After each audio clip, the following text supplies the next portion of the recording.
April 1935. The world is gripped in the throes of the Great Depression. Ironically, Monopoly has just been released by Parker Brothers. Amelia Earhart just departed on her Pan-Pacific crossing. And in an aquarium in an unassuming corner of Sydney Harbor, a tiger shark has just spit up the remains of a human arm.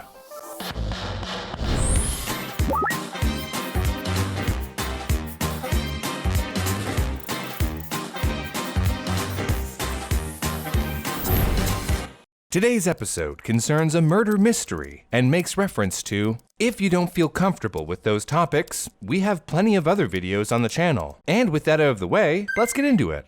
Bert Hobson and his son were fishing off Coogee Beach in Sydney, Australia, hoping to catch something to make them a few dollars. Hobson's family businesses had been suffering, as had most everyone else's. Coogee Beach, formerly a tourist hotspot and a bastion for youth, was slowly bleeding patrons, soon to be pronounced dead. Hobson's brother, as the proprietor of the Coogee Aquarium and swimming baths, was struggling even more after the destruction of the Coogee Pier, its 1,400-seat theater, restaurant, penny arcade, and most importantly, the wealthy clientele. It was under these circumstances that Hobson and his son accidentally caught a tiger shark when it became tangled in their line trying to nab a bite of a smaller shark they had caught. It's like a Russian nesting doll, except it's a shark. Or Tersharken. Sharkception? So, Hobson figured, free shark, and set out to house it in his brother's aquarium. I really don't like thinking about sharks in captivity. Tiger sharks are also big boys, so they need a big tank to live comfortably. Not only that, the tiger shark is one of the big three species of sharks that are known to attack humans, the other two being the great white and the bull shark. When it first arrived, it appeared to adjust well. It swam around happily and ate like normal. But it became apparent quickly that something was seriously wrong. The tiger shark began to act oddly. It was irritable, and it began wall riding, which sounds like a sick skateboard trick, but it's a really bad sign. Wall riding is when a shark turns on its side and continually scrapes itself against the wall of its enclosure. It's worrisome to aquarium owners since the shark can easily hurt itself or get infections from any scratches on its flesh. The shark began ramming the sides of its tank repeatedly. Before long, it sank to the bottom of the tank and did nothing but swim in slow, irregular circles. Suddenly,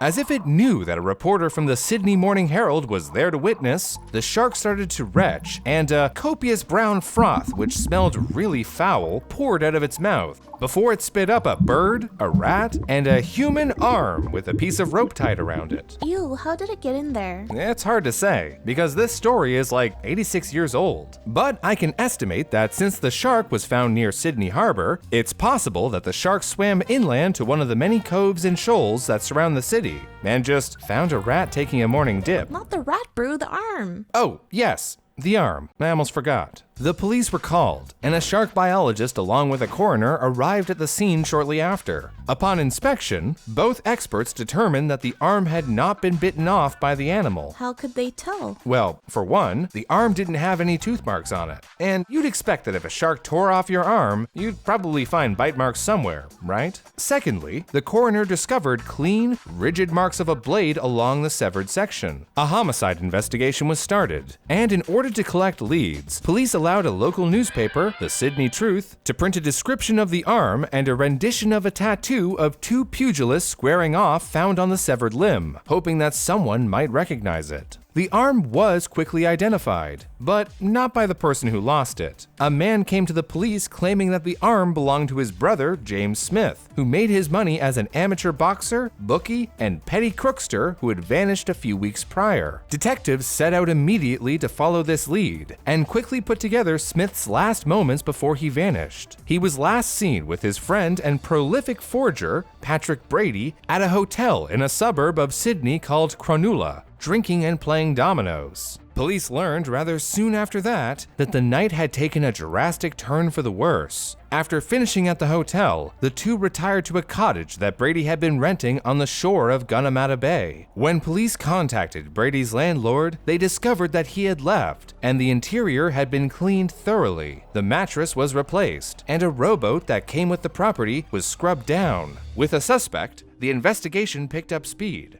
A cab driver came forward with information. He said that he had driven Brady the day after Smith disappeared. Brady looked tired and nervous, and asked the driver to drop him off at a house north of the city. As detectives pressed on, they found that the house belonged to a man named Reginald Lloyd Holmes.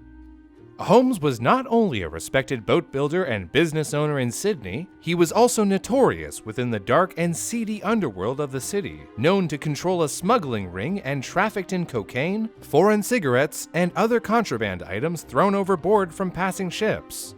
He occasionally hired Smith and Brady to run illicit substances, but he also employed them for insurance scams. They would intentionally sink or set fire to Holmes's boats so he could collect insurance claims. The police believe that it was after one of these such scams that Holmes, angry that the insurance company had refused to pay out, blamed Smith and Brady. And after trying to exact his revenge on them, and all three of them faced a fatal falling out. With this new theory in hand, the police arrested Brady and brought in Holmes for questioning. Both men refused to talk, and in the end, Brady was charged with the murder of James Smith. But Holmes was released after he repeatedly asserted that he had never met either the suspect or the victim. Yes, the guy with connections to the criminal underworld says that he doesn't know anything. I trust him. Your instincts lead you well, because only a few days later, Holmes took one of his speedboats out into Sydney's Lavender Bay and shot himself in the head. That got dark. Darker than a shark spitting up a severed human arm? Fair. Fortunately, Holmes used a gun with a small caliber, and the bullet, instead of, piercing his skull, actually flattened against his skull, knocking him unconscious. He then fell from his speedboat into the water, which startled him back to the land of the living, and he climbed back in. Unfortunately, some bystanders witnessed his attempted suicide, and since they were good, empathetic people, they called the police and tried to get him help, which, of course, he didn't want, because he was a criminal. When the authorities arrived, Holmes led them on an hours-long speedboat chase through the harbors and coves of the Sydney coastline before making a break for it into the open ocean, where he finally gave up and was apprehended by police. In the interrogation room, Holmes came clean. He told the police that he had been attacked in his home and escaped using his speedboat, where he mistook the police for his attackers. Is the caffeine going to your head? You just said he shot himself. Oh, yeah. Did I say come clean? I meant lied through his teeth. Although after some grilling, he eventually did come clean and admitted that Brady had murdered Smith at the cottage he was renting. Holmes claimed that the man dismembered Smith's body, stuffed all but one arm into a trunk, and dumped it in the sea. Brady then drove to Holmes's house and threatened him with the arm if Holmes didn't pay him off. Brady then tied the arm to a weight and chucked it into the sea, where our tiger shark eventually swam along and thought, hey, free arm!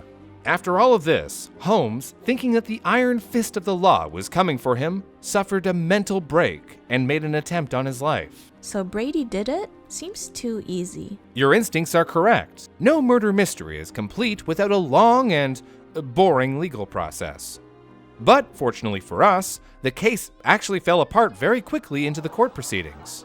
See, Holmes did agree to repeat everything he told police in court, but the night before the trial, Holmes was shot and killed in his car.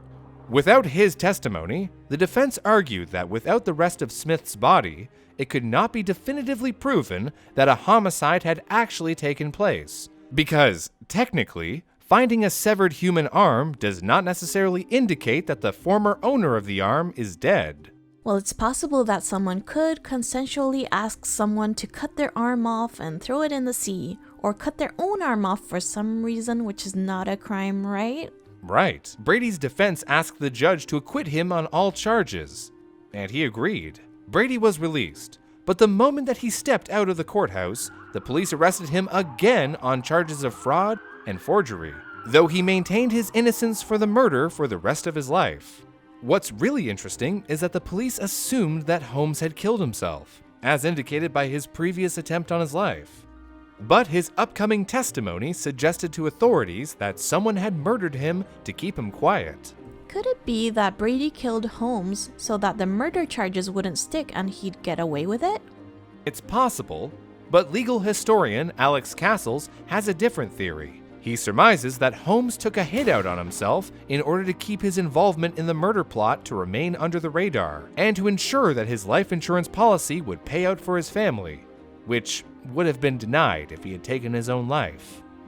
As for the shark, like Smith, it too was dismembered.